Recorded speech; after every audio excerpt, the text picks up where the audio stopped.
그렇다고 해서 이번 대선이 변수가 없었던 건 아닙니다. 불과 바로 직전까지만 해도 일단 이재명 후보가 순항을 하다가 대법원이 공직선거법 사건을 파기환송하지 않았습니까? 네. 그날에 모두가 예측하지 못했잖아요. 정말 예측하지 못했고요.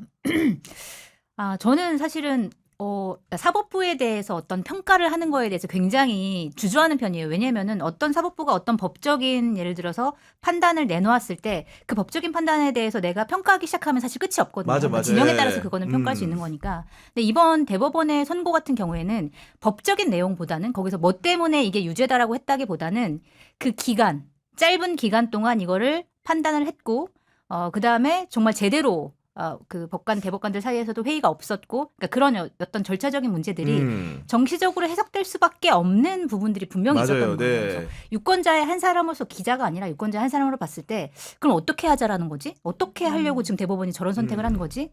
만약에 대법원이 그러니까 유죄 취지의 파기환송을 해서 실제로 고법으로 가서 대법까지 결과가 재상고의 결과가 대법까지 나온다고 했을 때 그러면은 피선거권이 박탈이 되고 그랬을 그러니까. 때 그러면은 나머지 대선 후보들이 누군가 한 명이 당선이 될 텐데 그 당선된 사람은 그럼 대법원이 뽑은 사람이 되는 거예요. 맞아요, 결과적으로. 맞아요. 네. 그렇기 때문에 이거는 엄청난 이제 사법의 정치화다라는 것 때문에 굉장히 놀랍고 좀 유권자로서 화가 나기도 했었던 그런 변수였던 것 같아요, 이번에. 그러니까요. 그런 상황들이 저도 역시나 이제 분노를 했던 부분인데 결론적으로는 또 이제 아직 여전히 대법원이 생사 여탈권을 쥐고 있는 거는 그 재판 중지 부분에 대해서 명확한 의견을 내놓지 않고 있지 않습니까? 네, 그러니까 헌법 84조와 관련된 해석을 이제 이후에 어떻게 할 것이냐라고 하는 것과 연관되어 있는 부분인 것 같은데요.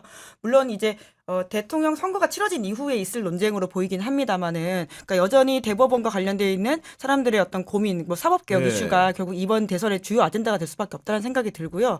그러니까 저는 그런 차원에서라도 그러니까 민주당 혹은 뭐 민주진보 진영에 있는 사람들이 어떤 시기나 어떤 계기를 만났을 때 자꾸 이런 걸 한다라고 말을 하지 말고 꾸준하게 그걸 좀 하는 모습을 보여야지 오해를 일관성 받지 있게. 않는다. 네. 사실 여론조사와 관련해가지고도 민주당에서 한참 문제 제기를 했던 적이 있습니다. 사실 명태균 게이트를 비롯해가지고는 여론조사를 손댈 부분들도 많고 맞아요. 네. 개선해야 될 게 굉장히 많은데요. 그 당시가 하필이면 오비락처럼 민주당 지지율이 좀 떨어지고 있을 때였거든요. 그러니까 중요한 문제 제기도 굉장히 전파적으로 보이게 하는 지점들이 있었다는 생각이 드는데요. 네. 이번에도 뭐 이재명 대표와 관련돼 있는 파기환송심 시기가 좀 미뤄졌다라고 하더라도 이번 기회에 나와 있는 수많은 사법개혁의 과제들이 있거든요. 그러니까 그런 것들에 대해서 좀 꾸준하게 해야 된다라는 생각이 듭니다. 저도 이제 개인적으로 생각을 해보면은 여러 가지 이제 개정안을 준비하고 있는데 그 중에 하나가 대법관 수를 늘리자 네. 이런 얘기 하는데 실제로 재판을 받는 일반 국민들 같은 경우에는 상고를 하더라도 심리 불속행 기각이라고 그러니까요. 해가지고 본연의 판단 없이 이런 결과를 받아들이다 보니까 불복하는 경우가 많거든요. 그런 상황들을 이미 알고 있었음에도 불구하고 그때는 뭐하고 이제서야 이제 법원 조직법을 개정해서 대법관 수를 늘린다고 하니까 뭔가 이해타산적인 행위로 이제 비치는 측면이 분명히 있는 것 같습니다. 보니까요. 네. 동의하는 거예요? 말을 해야지. 근데 저는 깜짝 놀란 게 평가처럼 보일 수 있는데 은지 선배가 항상 말씀하시는 거 보면 네. 어디 대본 적어놓고 말씀하시는 것처럼 빠르게 물 흐르듯이 말씀하시는 거 너무 놀랍습니다. 천천히 말을 하겠습니다. 저도 말이 되게 빠른데 오늘 김은지 기자 보니까 더 빨라. 천천히. 예. 너무 빠르고 대단하다고 정확하게 생각합니다. 어떻게 보면 예. 정치 평론계 아웃사이더 그 정도 되지 않을까 좀 싶은데 여하간 그럼에도 불구하고 법원이 잘못한 부분이 있다면은 사후에라도 바로 잡아야겠죠. 그러다 보니까 다음 주 수요일에 있는 조희대 대법원장을 상대로 한 청문회는 그대로 하겠다 이거 아니겠습니까? 네, 다만 이제 조희대 대법원장이 나오느냐가 이제 실질적으로 이제 문제가 될 텐데요. 원래도 안 나올 것 같았고 이렇게 된 상황에서는 더 안 나올 가능성이 있어서 네. 그러면 이제 이걸 어떻게 실질화해가지고 청문회를 진행하는지에 대한 좀 고민이 필요할 것으로 보이긴 합니다. 그런 상황으로 얘기는 되는 것이고 그 민주당 상황은 여하간 재판 리스크가 좀 넘어갔기 때문에 뭔가 후보 이제 레이스 본선에 집중하는 모양새인 거고 여전히 본선의 문턱을 넘지 못한 정당이 있으니 국민의힘이 그런 상황 아니겠습니까? 네. 이 경선 상황 보면서 송채경 기자는 출입도 했으니까 좀 어떤 생각 좀 가지고 있습니까? 정말 이런 건 진짜 처음 본 것 같아요. 그러니까 왜냐하면 저는 그러니까 5월 3일에 김문수 후보가 최종 국민의힘 대선 후보로 선출이 되는 모습을 보면서 국민의힘이 좀 안 좋은 길로 가나 보다. 개혁보다는 사실은 이제 뭔가 다른 길로 가려고 하나 보다. 그래서 굉장히 안타까웠고 그동안에 사실 이제 김문수 후보가 토론회나 이런 거를 하면서 봤던 모습들을 봤을 때 좀 저분이 뭔가를 정치를 하기에는 좀 쉽지 않은데 이런 생각이 들었는데 딱 그 선출이 되자마자 당 지도부에서 김문수 후보에 대한 단일화 압박을 시작하면서 와 여기서 더 나쁜 건 친윤계네 이런 생각이 들더라고요. 그러면서 네. 김문수 후보를 저는 전혀 좋아하지 않지만 어. 그분을 왠지 응원하게 되고 동정하게 되는 많은 분들이 응원하고 상황을 있어요 지금. 네. 만들고 있는 이거 자체가 비상식적인 거고 그러니까 사실 공당에서 자기네 대선 후보를 뽑았는데 뭐 백드롭도 뭐 안 바꿔주고 그러니까요. 이미 여러 임명장도 못 줘. 임명장도 뭐 어. 안 준다 그러고 이게 말이 됩니까? 이거 비상식적인데 그리고 한덕수 후보 같은 경우는 정말 아무런 의지도 없어 보이는 네. 사람이 나와서 나는 모르겠고 당이 알아서 할 그러니까, 거예요. 네. 나는 수동적으로 그냥 당이 하는 거 알아서 이제 뭐 숟가락 주면은 저는 이제 떠서 먹기만 할게요. 이런 태도를 보이는 사람과의 단일화를 지금 추진하고 있다는 것 자체가 굉장히 코미디스럽다. 이런. 아니 그리고 생각이 이제 들어요. 경선의 시원부터 거슬러 올라가 보면은 8명이서 하면서 뭔가 재미나 감동을 주겠다고 목표를 했지만 그 과정 자체가 우스꽝스러운 게 많지 않았습니까? 지금 이제 웃긴 게 어쨌든 정상적인 절차를 거쳐서 경선을 거쳐서 뽑힌 후보잖아요. 그러니까 네. 근데 그 후보를 두고 내려와라. 그냥 별 이유는 없어요, 사실은. 지지율 차이도 별로 네, 없는데. 별 이유는 없어요. 그 왜 내려오라고 이게 약속이 아니잖아, 이거는 보니까. 약속이랑 네. 다르잖아. 네. 그리고 그 웃긴 거는 어쨌든 지금 당원 74조 2항. 그래서 대통령 바꾸겠다는 거잖아요. 맞아요. 예. 그래서 상당한 이유가 있을 경우에 대통령 바꿀 수 있다. 뭐 후보를 이런 바꿀 수 있다. 후보를 바꿀 수 네. 있다라고 하는 건데 그 상당한 이유로 국민의힘이 어제 당원들 대상으로 돌렸던 그 여론조사. 어. 를 이유로 들은 거거든요. 그러니까요. 당원들이 네. 원하고 있다. 후보를 바꾸기를. 근데 그 당원 그 여론조사도 그 투표율이 30%도 안 돼요. 투표율이. 네, 투표율이 관심도 30%도 안 적다. 됩니다. 그러니까. 네, 별 관심도 없는 거죠. 난장판이니까 네. 그렇죠. 네, 지지해도 맞습니다. 예. 그래서 이게 단일화가 되더라도 사실 국민의힘 보수 쪽 표가 모이기가 힘들 거다라는 생각도 들고 그 기자들의 분위기도 그 어쨌든 기자들이 김문수 후보가 돈이 없는 사람인데 대출을 받아서 기탁금을 마련하고 해서 이 과정을 다 지켜봤거든요. 정말 어렵게 3억 원 냈는데. 네. 예. 그리고- 3이라고 그만두라고 하니까 그러니까요. 얼마나 화가 나. 얼마나 네. 억울해요. 그래서 그 기자들도 굉장히 동정을 하고 있는 상황인 거고 그리고 이게 되게 웃긴 게 어쨌든 시간을 같이 보냈잖아요. 경선 기간에 그러니까요. 기자들이. 네. 근데 갑자기 한덕수 뭐라고 와가지고 지금 당을 먹으려고 하냐라는 생각을 기자들도 합니다. 네, 기자들도 실제로. 그렇게 네. 공감을 하고 있는 상황이고 특히나 이제 김문수 후보 같은 경우에는 사실은 이제 그 기자들 사이 소문은 아마도 토론회 가면 예. 그리고 이제 예를 들면 연단에 서면 설수록 마이너스라고 생각을 했는데 오히려 최근에 연단에선 그의 모습은 굉장히 이렇게 명징하죠. 강직할 수가 없어. 굉장히 그렇잖아요. 명징하고요. 예. 그러니까 지금 김문수로서는 별의 순간이 온 것이죠. 그러니까, 네. 그러니까 이렇게 스포트라이트를 받는 때가 없고요. 실제로 데이터 검색량으로 저희는 이제 유튜브들 체크를 하는데 김문수 데이터 검색량이 확 뛰었고요. 그러니까 이 정도 그랬구나. 왜냐하면 싸움 재미라고 하는 게 네. 기본적으로 사람들 관심을 끌 수밖에 없는 데다가 유권자들은 기본적으로 언더독에 마음이 가거든요. 맞아요, 두드려 맞아요. 맞는 예. 사람한테 마음이 가지 힘이 있고 나가라고 그 어떤 깡패 같은 모습을 보이는 행태에 대해서는 마음을 두기 쉽지 않기 때문에 김문수로서는 지금 굉장히 그 별의 순간을 잡았다라는 생각이 들 것이고요. 명분도 본인한테 있고 시간도 본인한테 있고. 그렇습니다. 그러니까 이 모든 것들을 굳이 해야 될 필요가 없기 때문에 결과적으로는 김문수는 버틸 것으로 보이고요. 삶의 성정과 어떤 경험을 보더라도 그렇다라고 하는 분들이 많지 않습니까? 꽃꽃 문수. 네. 별명이 꽃꽃 문수입니다. 고문을 당해도 네. 이름을 불지 않았는데 노동운동도 하면서 그 시절을 거쳐왔는데 김문수 입장에서 이 정도 억압과 탄압은 충분히 넘어갈 수 있다 이렇게 해석하시는 아니 분들이 근데 많더라고요. 국민의힘은 지난번 대선도 용병 들였다가 지금 당까지 망하게 생겼는데 그러게 이번에도 왜 또 용병 수입해가지고 이렇게 굳이 선거를 끝까지 치르겠다 패배가 뻔히 보이는데 왜 그런 겁니까?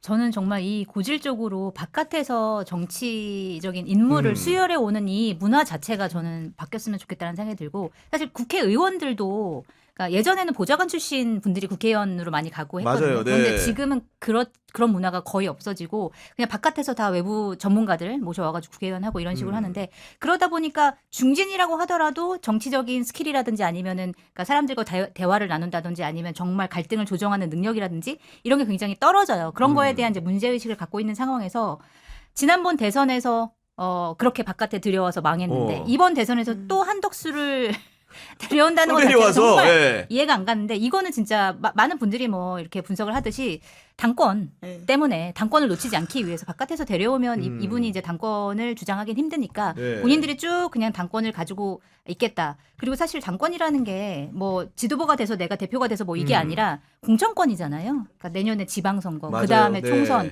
그러니까 국회의원들이나 아니면 정치인들이 가장 중요한 건 뭐 소신이고 철학이고 떠나가지고 자기 뺏지다는 거. 이게 맞습니다. 가장 중요하잖아요. 네. 그거를 위해서 지금 이렇게 하는 거다. 저는 그렇게 봅니다. 너무 안타깝게 그지 없는데 사실은 이제 이 김문수 후보 그다음에 이제 한덕수 후보 말고도 실제로 이제 홍준표 후보와 한동훈 후보가 있었죠. 박형원 기자 두 캠프 분위기는 좀 어땠습니까? 경선 과정에서.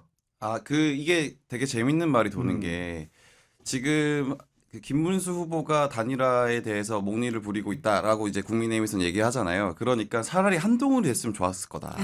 이제는 이제 와서. 차라리 한동훈이다 심지어. 네, 왜냐면은 한동훈은 협박이 통했다. 협박이 통했다. 왜냐면 아직 단계 논란도 아직 남아 있고. 예. 그래서 못 실질적으로 못 이제 버틴다. 제가 뒤에서 취재를 해보면 예. 한동훈이 됐을 때는 윤리위를 열려고 계획을 하고 있었다. 아 윤리위를 열려고 네, 하는 네, 그렇게- 흉흉한 계획이 있었군요. 네, 그러니까. 그런 얘기가 네. 있어요. 실제로 당시전에는 네. 그렇게 얘기를 합니다. 음. 그래서 그때는 근데 김문수 후보가 되다 보니까 너무 청렴해.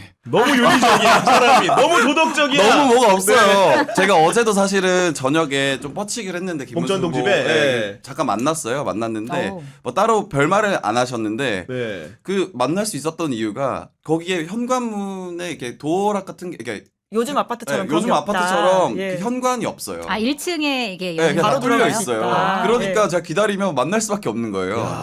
이제 그 정도로 굉장히 검소한 생활을 하고 계신 분이고 네. 돈으로서도 그렇기 때문에 꼬투리 잡을 게 없는 거예요. 국민의힘에서도. 그랬구나. 아, 네, 물론 뭐 지금 일반 난감한 국민 시각에서는 상황입니다. 꼬투리 잡을 게 있는데 국민의힘 시각에서는 왜냐면 그분의 과거의 발언과 그러니까. 어떤 행적들을 보면 비판할 그렇죠, 것들이 꽤 있긴 한데 아니 갑자기 궁금해지는 게 박형원 기자를 김문수 후보가 만났을 때 네. 뉴스공장 박형원 기자라고 했을 거 아니에요? 아, 명함 드렸죠. 예, 뭐라고 말이 돌아왔습니까? 네. 뉴스 공장 이렇게 하시더니 나도 공장에 많이 다녔지 뭐 이런 거 아니죠? 아니 바로 올라가셨어요. 아, 그건 아는구나. 뉴스 공장이 뭔지는. 뉴스 네. 공장하고 표정이 좀 어두워지시더니 그냥 올라가셨습니다. 그래서 제가 질문 하나만 받아달라고 해도 안 된다고 저도 하고 노동자입니다. 공장 노동자입니다. 많이 그랬어 그냥. 그러니까. 계단을 2개, 3개씩 올라가시더라고요. 네. 오. 그리고 이 홍준표 후보가 굉장히 이제 독한 말을 했잖아요. 네. 그러니까 이 분란의 책임은 바로 윤석열에게 있다. 그리고 당 지도부에게 있다. 이렇게 하지 않았습니까? 네. 얼마나 분노했으면. 저는 정말 이제 홍준표 전 대구시장이 정계 은퇴한다고 했는데 전화 다 받으시고 페이스북에 글 다 올리시고 기자들 전화 다 받아 보니까. 다 네. 하시고 이제 이런 모습들을 보이는데 이제 언젠간 미국 갈긴 가시겠죠. 근데 그 전까지 이제 하고 싶은 말 다 하시는데 기탁금 돌려달라. 저는 이 말이 제일 웃겼던 것 같아요. 아니 이럴 거면 진짜 기탁금 돌려줘야지 후보들한테. 아니, 그러니까. 뭐 하는 짓입니까? 근데 저는 미국 간다고 하는 것도 사실 진짜 갈 수 있나 이 생각이 들어요. 왜냐면 명태균 게이트 수사받고 있는데 그러니까 출국금지가 안 출국금지가 돼 돼 있지 있나? 않을까. 예. 예, 예. 그렇구나.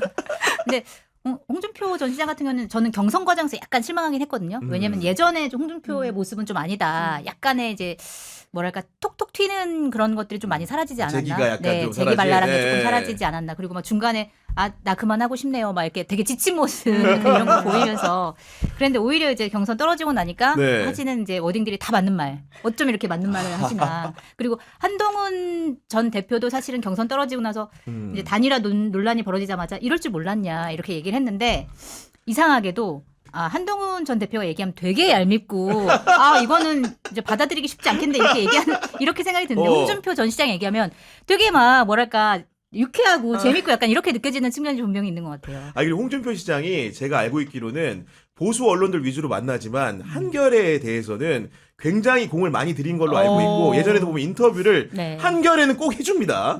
그래 인간적으로 봤던 홍준표 좀 어떤 사람인지 궁금하거든요. 예전에 이제 그 새누리당 출입할 때 홍준표 그때 당시 대표였나요? 그때 이제 같이 한결에 이제 출입 기자랑 같이 저녁을 먹은 적이 있었어요. 근데 되게 그러니까 뭐랄까 가정적이려고 노력한다? 전혀 안 어울리는데 앵그리용인데. 앵그리 홍인데 어. 가정적이려고 노력하니까 아내 얘기를 좀 많이 하셨던 기억이 나고. 부인 얘기를 많이 하고. 네, 그때 그 앵그리버드 눈썹 있잖아요. 네네. 그때 화제가 됐어요. 지금은 남성들이 그 문신해가지고, 눈썹 예. 문신 많이 하지만 그때는 홍준표 대표가 이제 거의 처음 했는데 너무 진하게 해가지고 앵그리 홍이라는 이제 별명이 붙었는데 그때도 이제 그거에 대해 설명을 하면서 아내가 자기를 붙잡고 이렇게 눕히라고 하더니 그 문신한 강제 문신했다. 강제로 하게 했다. 그래서 자기는 아내 말을 잘 듣는다. 뭐 이런 얘기를 하셨던 그래서 기억이 가정에다 나고. 이제 특활비도 갖다 주고 이런 거 아, 아닙니까? 그러니까. 너무 아내 말을 잘 듣다 보니까. 뼈가 있는 한마디. 그리고 약간 뭐랄까 뭐 기자들한테 애정이 있고 재치 있게 어. 뭔가 이제 서로 대화를 하는 그런 측면도 분명히 있었던 것 같아요. 어쨌든 그런 홍준표가 정치를 굉장히 오래 한 홍준표가 참고 참다가 이제는 안 되겠어 가지고 윤석열이 벌인 일이다. 이게 한덕수를 영입해 온 것은 그렇게 직격을 한 것인데 실제로 윤석열이 기자들이 보기에는 대선에 영향력을 끼치고 있다고 보십니까? 우선 계산책 사진을 공개한 시점이 본인이 공개한 건 아니긴 하지만요. 네. 그렇게 나타나고 있는 모습이라고 하는 게 본인의 영향력을 계속해서 좀 과시하는 듯한 것들도 있거든요. 이제 그러다 보니까 실제로 윤석열 전직 대통령이었던 윤석열 씨가 무언가 벌이고 있는 게 아니냐 이런 의심은 계속 되고 있는 것 같은데 뭐 이건 취재 영역인 것 같긴 합니다. 근데 의심을 이 정도 하는 거면 사실 그러니까. 굉장히 합리적이라고 볼 수 있는 지점은 있는 것 같아요. 대선을 뛴 사람 당사자잖아. 그러니까 아무 근거도 없이 윤석열을 거명을 했겠습니까? 그럴 일 없는 건데 실제로 취재하다 보면은 그 의원들을 대리인으로 해가지고 윤석열의 입김이라는 게 경선 과정에 지금 있는 겁니까? 어떤 겁니까? 근데 이해할 수 없는 결정들을 할 때가 있어요. 이게 의원들이 갑자기 그러니까 이게 제가 경선 과정에서 보면은 사실 처음에는 홍준표 캠프의 그 어떤 분위기 엄청 좋았거든요. 우리가 된다. 네, 된다. 그리고 네. 의원들도 굉장히 많이 붙었어요. 거의 50명 가까이 모였고. 예. 네, 그래서 홍준표 시장도 말씀하시는 게 그 경선하기 바로 나흘 전에 자기도 분위기를 감지했다라고 그러니까, 하잖아요. 네. 그러면 무언의 어떤 누군가의 어떤 오더가 있지 않으면 일어나지 않는 일이다라는 걸 기자들도 느껴요. 그래서 네. 어제 밥 먹었던 의원이 오늘 밥 먹을 때 달라져요. 말하는 게 완전 바뀌더라고요. 어떻게 바뀐 겁니까? 예를 들면. 그러니까 원래 홍준표가 된다, 홍준표를 지지한다라고 하던 분이 갑자기 김문수 쪽으로 돌아서는 이게 뭐지?라는 생각을 많이 했었거든요. 근데 네. 그거는 누군가의 그러니까 집단적인 어떤 오더가 있지 않은 이상 일어나기 힘든 일이다라는 느낌을 많이 받긴 합니다. 아니 그러니까 기본적으로 캠프를 옮긴다는 거는 본인이 생각한 정치적 가치, 신념하고 다 있어야 되는데 어제는 홍준표, 오늘은 김문수 이래버리면 도대체 그 사람이 지향하는 바는 뭔가 네. 이런 의심 들지 않습니까, 솔직히? 맞아요. 그러니까 예전에는 그러니까 정치부 출입할 때 여러 가지 뭐 개파도 있고 뭐 어. 계보도 있고 정파도 있고 여러 가지가 있는데 개파라고 하면은 사실은 정파라고 하면 정치적인 철학, 소신 이런 것들을 이제 공유하는 사람들끼리의 맞아요. 모임. 네. 이제 그런 것들은 굉장히 활성화되면 좋은 거죠. 끼리끼리 모이지만 그거에 대해서는 이제 자기네들끼리 정책 토론도 하고 여러 가지 이제 생산적인 일을 할 수 있으니까. 그런데 이제 개파라고 하는 것도 사실 예전 개파는 어느 정도의 이제 정치적인 소신이나 이런 것들이 이제 있었다면 지금은 정말 정치적인 이해관계 아니면 아무것도 아닌 그러니까, 네. 아무것도 남지 않는 게 그냥 개파인 것 같아요. 뭐 예를 들어서 친윤, 명, 뭐 이런 식으로. 네. 그러니까 뭐 다 마찬가지인데 이게 정말 자기 공천권 아니면 어떤 소신이나 철학을 두고 모이는 게 아니다 보니까 네. 그렇게 쉽게 바뀔 수 있는 거죠, 사실은. 근데 그게 저는 이제 그러니까요. 그런 모습들이 좀 안타깝긴 하더라고요. 아니 그러니까 예를 들면 한덕수와 김문수를 지지할 때는 뭔가 그 기준선이 있어야 되는 거예요. 김문수의 이런 점, 이런 가치 지향, 한덕수의 이런 점, 이런 지향을 얘기해야 되는데 그런 건 하나도 없고 오로지 지지율이 누가 높다 낮다만 가지고 얘기하면서 대선에서 우리가 이재명을 꺾어야 된다 이런 얘기밖에 없는 거 아닙니까 지금? 아니 근데 사실 기자들도 모르지 않아요? 지금 한덕수가 어떤 가치를 내세우고 어떤 정책적인 여기 정보도 아젠다를 옮겨 다니셔가지고 판단할 수가 보니까, 없어요. 네. 아니, 심지어는 하다못해 지금 이번 선거에서 가장 중요한 탄핵과 계엄에 대한 한덕수의 명확한 입장이라고 하는 걸 우리가 들어본 적이 맞아요. 없어요. 네. 그 관훈 토론에 나와가지고 하는 이야기도 사실상 이제 팩트 체크를 해보면 틀린 말들도 많고요. 그러니까 적어도 기자인 저희가 현장에서 보고 있는 저희조차도 두 사람의 차이와 두 사람이 지향하는 바가 뭔지를 잘 모르겠는데 유권자 입장에서는 뭐고 심지어 의원들 입장에서는 뭔지라는 생각이 들고요. 그러니까. 그렇게 따지면 결국은 그런 걸로 누군가를 지지하고 있는 상황은 아니고 그때그때 이해관계와 어떤 시류에 맞춰가지고 자기 입장들을 바꾸고 표변한다라고 볼 수밖에 없는 것이죠. 아니, 정말